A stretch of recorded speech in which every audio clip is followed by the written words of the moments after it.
بسم اللہ الرحمن الرحیم۔ السلام علیکم، میرا نام ہے نادیہ جمال اور آپ دیکھ رہے ہیں ملک مدنی یوٹیوب چینل۔ ویڈیو شروع کرنے سے پہلے آپ سے گزارش ہے، اگر ابھی تک آپ نے ملک مدنی یوٹیوب چینل کو سبسکریب نہیں کیا تو ابھی کر لیں اور بیل کا بٹن دبا لیں تاکہ ہمارے چینل سے ہر آنے والی ویڈیو آپ تک بر وقت پہنچتی رہے۔ شکریہ۔ آج ہم ناہر لودھی کی حکومت کے بارے میں قسط نمبر 6 جاری کرنے جا رہے ہیں۔ اس زمانے میں قاضی عاقل محمد قریجہ کے بڑے بھائی قاضی نور محمد کو زمینوں کے سرابے کا بہت شوق تھا۔ اس وقت کوئی ایسا نالا بھی موجود نہیں تھا جس سے کوٹ مٹھن کی بنجر اراضی کو قابل کاشت بنایا جاتا۔ چنانچہ قاضی نور محمد نے 1791 میں مخدوم صاحب کے توسط سے آبپاشی کے لیے تیمور شاہ سے اجارہ لیا اور دریائے سندھ سے ایک نالا کھدوایا جو قاضی واہ کے نام سے مشہور ہوا۔ یہ نالا موضع ونگ کے شمال مشرق جانب دریائے سندھ سے نکالا گیا، جس سے موضع ونگ، بستی محب علی، کوٹلہ حسین، کوٹ مٹھن، قدیم اور رکھ پاترا کے علاقے سیراب ہوتے تھے۔ لیکن شمعی قسمت اس اجارہ میں قاضی نور محمد کو سخت خسارہ ہوا۔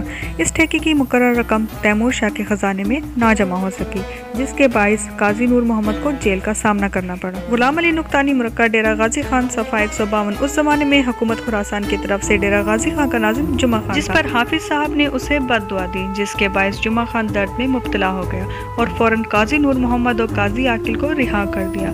لیکن اس کے باوجود جمعہ خان شدت درد کی تاب نہ لا کر ہلاک ہو گیا۔ رہائی کے بعد قاضی نور محمد نے قاضی واہ کی اجارہ داری ختم کر دی۔ حوالہ نمبر 10، نجم الدین مناقب محبوبین اسلامک بک فاؤنڈیشن، لاہور۔ قاضی نور محمد اور قاضی عاقل محمد کی گرفتاری کا علم جب حافظ محمد جمال ملتانی، حوالہ نمبر 11، حافظ محمد جمال ملتانی قاضی عاقل محمد صاحب کے پیر بھائی تھے۔ دونوں حضرت نور محمد مہاروی کے مرادین خاص تھے۔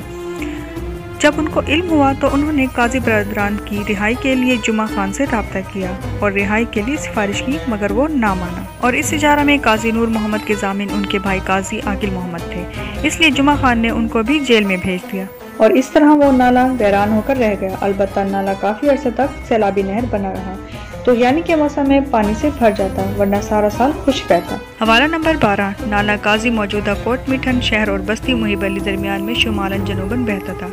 اب بھی کوٹ جدید کے نقشوں میں اس نالے کی نشاندہی ملتی ہے۔ اب زمینیں ہموار کر لی گئی ہیں، ورنہ پچھلے سال جدید سالوں تک کہیں کہیں نالے کے نشانات باقی تھے۔ 1790 میں دریائے سندھ نے کروٹ بدلی اور سید پور دریا کے مشرق کنارے پر چلا گیا، جس کے باعث مخاصم سید پور کا کوٹ مٹھن سے رابطہ منقطع ہو گیا، جس سے پنجاب پر سکھوں کو حکومت کرنے کا موقع مل گیا، جس کے حصول کے لیے وہ احمد شاہ ابدالی کے زمانے سے کوشاں تھے اور کئی بار احمد شاہ ابدالی کے فتح کردہ علاقوں پر قابض ہوئے۔ ادھر 1793 میں تیمور شاہ کا انتقال ہوا تو اس کا بیٹا زمان شاہ کابل کے تخت پر جلوہ افروز ہوا۔ زمان شاہ کو پنجاب کے فتح کرنے کا بڑا شوق تھا۔ 1798 میں دیگر 2 حملے کر کے لاہور کو فتح کیا۔ لاہور سے واپسی پر زمان شاہ کی بھاری توپیں دریائے جہلم میں پھنس گئیں، جن کے نکالنے میں رنجیت سنگھ نے اس کی بڑی مدد کی، جس پر زمان شاہ نے لاہور حکومت کی باغ دوڑ رنجیت سنگھ کے ہاتھ میں دے دی۔ دریا کے رخ بدلنے سے ادھر ریاست بہاولپور کے نواب نے بڑی آسانی کے ساتھ علی پور شہر سلطان اور خیر پور سادات کے علاقے مخازیم سید پور سے ہتھیا لیے۔ حوالہ نمبر 13، صرف اچ شریف کا خطہ سادات سید پور کے پاس باقی رہ گیا، جسے 1816 میں سکھوں نے اپنے قبضے میں لے کر مخازیم سید پور کی حکومت کا خاتمہ کر دیا۔ رنجیت سنگھ نے 1799 میں لاہور قابض ہونے کے بعد قصور، ہوشیارپور، ساہیوال، ملتان اور 1719 میں ڈیرہ غازی خان کو اپنے قبضے میں لے لیا۔ ڈیرہ غازی خان پر قبضے کے بعد اس نے یہ علاقہ بہاولپور کے نواب کو 3 لاکھ روپے سالانہ اجارہ پر دے دیا۔ نواب بہاولپور 1830 تک ڈیرہ غازی خان پر اجارہ دار رہا۔